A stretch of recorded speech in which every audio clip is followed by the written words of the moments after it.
Sinimula ng eksena nang magulat sina 04 at 08 nang makita nila si 02 na biglang lumitaw. Sinabi ni 1 kay 02 na umalis na siya dahil hindi niya ito palalampasin ngayong araw. Hindi pinansin ni 1 si 02 pero sinabi ni 02 na sinabi na niyang tumigil na, di ba? At nang huminto si 1 at tumingin kay 02, sinabi nito na kailan pa siya pinakawalan ni 1. Ngumiti si 1 at sinabing mukhang gusto ni 02 na turuan siya ng kanyang kuya ng leksyon muli. Pagkatapos ay agad na tumakbo si 1, papalapit kay 02 at sinabing gagawin na niya iyon. Nagbanggaan ang atake ni na 02 at 1 at ngumiti si 1 at sinabing hindi pa rin siya nananalo laban sa kanya. Pero tahimik lang si 02 at nagpatuloy sila sa pagpapalitan ng atake, pareho silang nasugatan. Subalit nakasuntok si 02 pero naharang ito ni 1. Pero tila nakaramdam ng sakit si 1 sa kanyang tadyang. Samantalang agad naman sumigaw si 04 kay 02 at sinabing mukhang may mali sa galaw ni 1 at malamang ay napinsala ang tadyang nito sa nakaraang laban. Agad na ngang inatake ni 02 si 1 pero naharang ito ulit.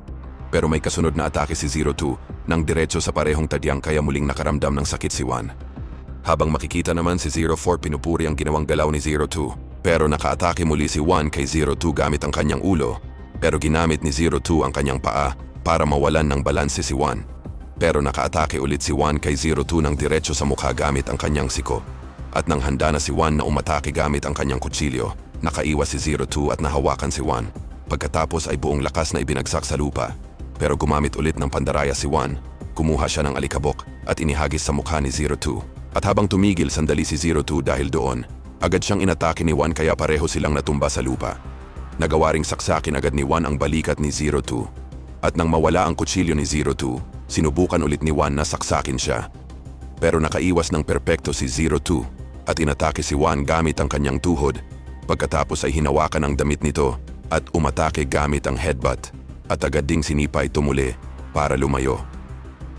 Kinuha agad ni 02 ang kanyang kutsilyo at sinubukang atakihin si 1 pero agad ding umatake si 1. Nakaiwas si 02 at nakasuntok muli sa parehong napinsalang tadyang ni 1. At habang namamangha si 04 sa eksena, sinabi niya na anong klaseng magkapatid ang naghahanapan ng sugat sa isa't isa. Pagkatapos, makikita na naitutok na ni 02 ang kutsilyo kay 1 at sinabing bilang panalo, manahimik na lang ito at huwag nang gumawa ng gulo mula ngayon. Nagulat si 1 pero biglang ngumiti at sinabing lumaki na nga si 02. At agad na nagawang alisin ni 1 ang kutsilyo mula kay 02 at lumayo. Tapos galit na sinabing nangahas pa itong utusan siya. At habang tahimik lang si 02, nagpatuloy si 1 na galit na kung hindi siya ang namuno. Sila ay nasa ilalim ng mga instructor na hindi karapat-dapat at ang mga trainee ay magiging basura lamang. Hindi raw niya hahayaang mapasok ng mga basurang iyon ang kanyang team. Subalit sumagot si 02 na walang nakakaalam kung magkakasama sila sa iisang team. Sinabi naman ni 1 na ang pinakamalakas ang namumuno kaya siya ang napiling leader kahit sa kampo pa lang.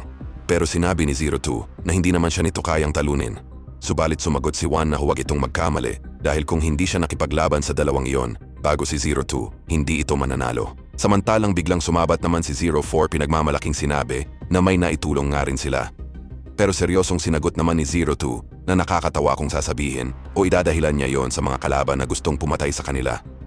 Nagulat si 1 sa inis at pati si 04 ay natahimik na lamang. Pero biglang sumagot si 1 na magkikita ulit sila at sa susunod ay hindi na ganito ang magiging resulta kaya maghanda si 02. Pagkatapos ay umalis si 1 habang tahimik na nanonood sina 02 at ang iba at nagtitigan sila sa nakakatawang paraan. Parang hindi makapaniwala na umalis na lang si 1 ng ganon. Samantala, habang mag-isa si 1 na naglalakad sa gubat, bigla siyang tumigil at ngumiti. May laser mula sa baril na nakatutok sa kanya at lumitaw ang mga sundalo kung saan nanggaling ang mga laser.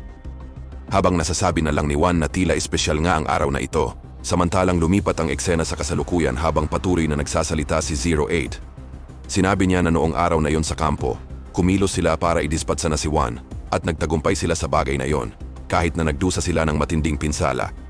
Agad na nagtanong si 016 kung ano ang naging pinsala ng kampo.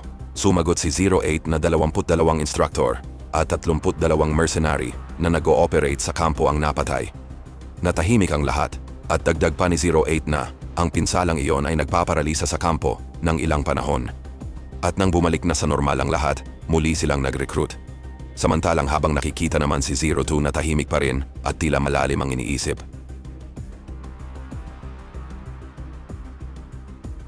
Sinimula ng eksena sa isang lugar na puno ng mga gwardyang may dalang baril.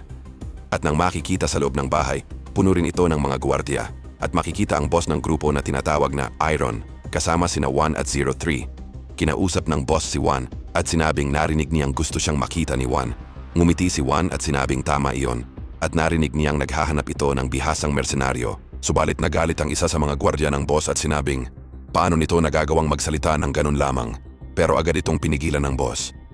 Sinabi ng boss na palagi silang nangangailangan ng taong may totoong husay. Samantalang habang nakatingin si 03 kay 1, naalala niya ang nakaraan nang umuwi siya sa kanyang bahay. Bigla siyang may napansin at agad na itinutok ang kanyang baril sa taong pumasok sa kanyang kwarto. Ngumiti ang lalaki at sinabing mas mabilis na raw ang reaksyon ni 03 kaysa dati. Nagulat si 03 nang makilala niya na si 1 ito. At habang sinusubukan ni 03 na tanungin kung paano siya nakapasok at nalaman ang kanyang bahay, ngumiti lang si 1 at sinabing matagal na silang huling nag-usap ng harapan at tinanong kung maayos ang kalagayan ni 03. Pero nakatutok pa rin ang baril ni 03 kay 1 at sinabi ni 1 na hindi na kailangang mag-ingat dahil gusto lang niyang makipag-usap. Sumagot si 03 na makipag-usap at tinanong kung mayroon ba silang dapat pag-usapan. Subalit sumagot lamang si 1 na ngayong nandito na siya. Mukhang mag-isa si 03 at tinanong kung nasaan ang kanyang nakababatang kapatid. Pero sumagot si 03 na hindi niya alam. Nagtanong ulit si 1 kung paano niya hindi alam at kung patay na ba ang kapatid niya dahil kung hindi, walang paraan na hindi niya malalaman kung nasaan ito. Sumagot si 03 na nagkahiwalay sila dahil sa mga pangyayari. Nagulat si 1 at tumawa sabay sabing nakakatawa na nagkahiwalay sila. Nagalit si 03 at tinanong kung iyon lang ba ang dahilan ng pagpunta ni 1. Sinabi ni 1 na iyon ang isa sa mga dahilan at tinanong kung nasaan ang iba. Sumagot si 03 na kasama nila si 02. Sinabi ni 1 na siya lang pala ang nagkahiwalay at naisip niya na iyon na nga dahil ibang iba si 03 sa iba. Pero sinabi ni 03 na kung tapos na siyang magtanong, umalis na lang siya. Pero may isa pang tanong si 1. Lumapit siya kay 03 at tinanong kung may malapit siyang koneksyon sa Iron. Nagulat si 03 at dagdag ni 1 na gusto niya siyang tulungang makipag-ugnayan sa Iron at bahala na siya umasikaso sa iba. Samantalang lumipat ang eksena sa kasalukuyan habang nakatingin pa rin si 03 kay 1 at sinabi ng boss na wala pa siyang napatunayan kaya problema iyon dahil maraming tao rito ang puro salita lang.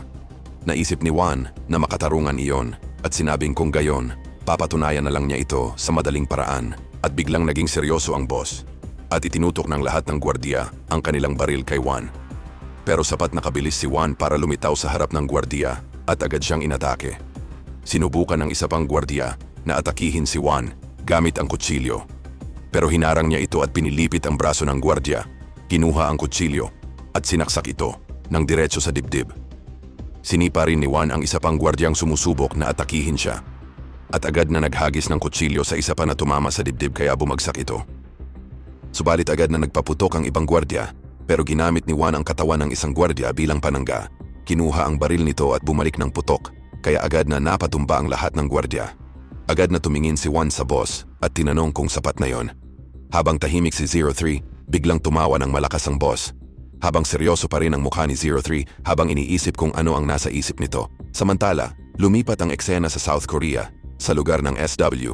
At dito makikita si Eugene na nagsasanay, pero seryoso ang kanyang mukha habang naaalala ang usapan nila ni 06 sa telepono. Tinanong ni Eugene kung patay na ba lahat ng miyembro na bahagi ng kampo. Sumagot si 06 na pagkatapos nilang umalis, namatay din si Mad Dog at ang ilang natitirang instructor at mercenary sa kampo ay nagkalat. Pero sa nakalipas na 3 buwan, naiulat silang patay sa iba't ibang aksidente at insidente. Lahat sila. Agad nagtanong si Eugene kung may isang tao bang humahabol sa mga tao mula sa kampo. At sinabi ni 06 na tama iyon at hula nila na ito ay isang lalaking nagngangalang 1. At bumalik na nga sa kasalukuyan sa gusali ng SW at makikita si 1 na nakangiti habang nakatingin dito. At dito na po natatapos ang eksenang ito.